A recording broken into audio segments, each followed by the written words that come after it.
ভাগ্যে ছিল না তাই হয়নি, ভাগ্যটাই খারাপ, তাই জন্য এত যন্ত্রণাময় কষ্টের জীবন। ভাগ্যের জন্য নিজেকে দোষারোপ করে কষ্ট দেওয়া বন্ধ করে দিন, কারণ আপনার ভাগ্যের রচয়িতা আপনি নিজেই। আপনার ভাগ্য আপনি নিজে হাতেই রচনা করে থাকেন। আপনি যে কাজ করেছেন তার ফলই হলো আপনার ভাগ্য। সুখ লাভের আশায় বা দুঃখ দূর করার জন্য, অথবা দুঃখ যাতে না পেতে হয় সেই উদ্দেশ্য নিয়ে আমরা সমস্ত কাজ করে থাকি, কিন্তু স্থায়ী সুখ লাভ তাদের ভাগ্যে জোটে না, তাদের দুঃখ দূরও হয় না। আপনি যদি আপনার মন শান্ত করে মনে আনন্দ নিয়ে যে কোনো কাজ করতে পারেন, তাহলে আপনার ভাগ্য কখনোই খারাপ হবে না। গীতায় ভগবান শ্রীকৃষ্ণ অর্জুনকে এমন বুদ্ধি দিলেন, যে বুদ্ধি অবলম্বন করে কাজ করতে পারলে প্রত্যেকটি কাজের মধ্যে মন সবসময় শান্ত এবং স্থির থাকবে। সেই বুদ্ধি হলো, প্রথম, আপনি সবসময় ভাববেন যে আপনাকে কাজ করতেই হবে, কাজ ছাড়া আপনি কখনোই থাকবেন না। দ্বিতীয়, কাজের সুফল ভোগ করার আশা ত্যাগ করে আপনাকে কাজ করতে হবে। তৃতীয়, কোনো সুফল লাভ করার উদ্দেশ্য নিয়ে আপনি কখনোই কোনো কাজ করবেন না। এবং চতুর্থ, আপনাকে সবসময় এই কথা ভাবতে হবে, কাজের ফলই যদি না পেলাম তবে কেন আর বৃথা পরিশ্রম করব। আপনি যদি এরকম চিন্তা নিয়ে কাজ করতে পারেন, তাহলে আপনার মনে অপ্রবৃত্তি কখনোই উৎপন্ন হবে না। আপনি সবসময় থাকবেন আনন্দিত, শান্ত। আর আপনি আনন্দ নিয়ে যদি কোনো কাজ করেন, তাহলে আপনার প্রত্যেকটি কাজই হবে সুন্দর। আর আপনার ভাগ্য কখনোই খারাপ হবে না, কারণ আপনার কর্মফল কখনোই খারাপ হবে না। ভাগ্য খারাপ হওয়ার দ্বিতীয় এবং প্রধান কারণ হলো নারীর অপমান। এই কথাটি সবসময় মনে রাখবেন, নারী যেমন সৃষ্টির প্রতীক, নারী তেমনি ধ্বংসের প্রতীক।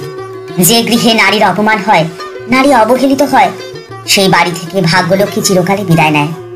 নারীর অপমানই ছিল কারণ যার জন্য রাবণকুল ধ্বংস হয়ে গেল।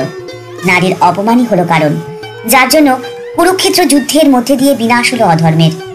নারীর অপমানে ধ্বংস অবতারিত, নারীর অসম্মানে বিনাশ হবেই। ঠাকুর রামকৃষ্ণ পরমহংসদেব তার ধর্মপত্নী মা শারদার প্রতি যে সম্মান প্রদর্শন করেছিলেন, তা বর্তমান সময়ের প্রত্যেকটি দম্পতির কাছে উদাহরণস্বরূপ।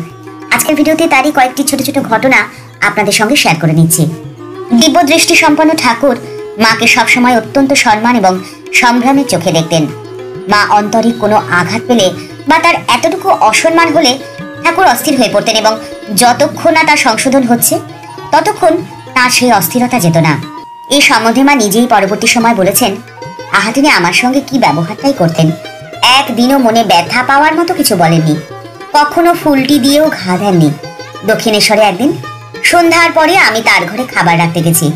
লক্ষ্মী রেখে যাচ্ছে মনে করে ঠাকুর বললেন, দরজাটা ভেজিয়ে দিয়ে যাস। আমি বললাম আচ্ছা। আমার গলার স্বর শুনে তিনি চমকে উঠে বললেন, ও তুমি? আমি মনে করেছিলাম লক্ষ্মী। কিছু মনে করনি। আমি বললাম, তা বললেই বা।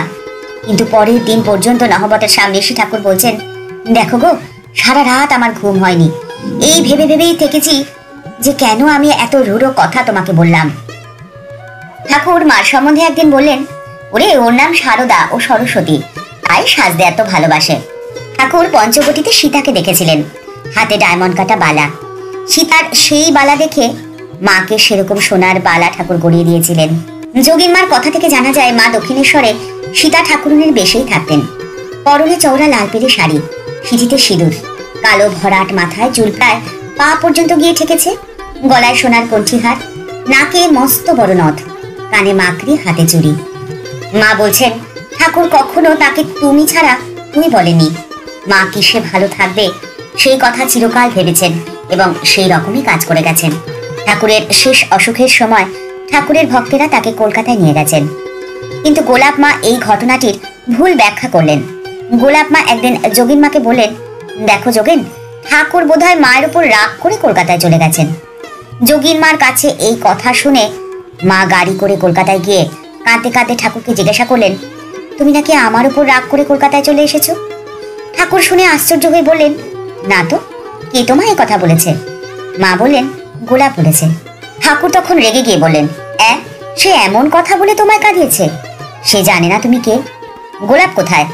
আসুক সে। মা তখন শান্ত হয়ে দক্ষিণেশ্বরে ফিরে গেলেন। পরে গোলাপ মা ঠাকুরের কাছে আসলে ঠাকুর তাকে বললেন, তুমি কি কথা বলে ওকে কাঁদিয়েছ? জানো না ও কে? এক্ষুনি গিয়ে ওর কাছে ক্ষমা চাও।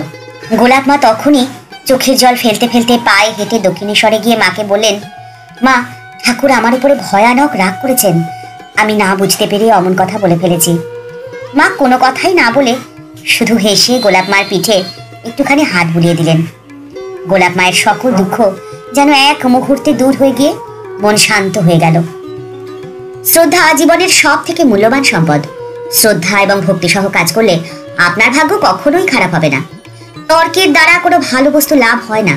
সংশয় আর সন্দেহ থাকলে মন বিক্ষিপ্ত হয়ে যায়। শোক এবং মোহের জন্মই হয় সন্দেহ থাকলে। আপনার জীবনকে যদি আপনি সুন্দর করতে চান, আপনার ভাগ্যকে যদি আপনি ভালো করতে চান, তাহলে সন্দেহ করা ছেড়ে দিন। ঠাকুর মা ও স্বামীজির চরণে প্রণাম জানিয়ে আজকের পর্ব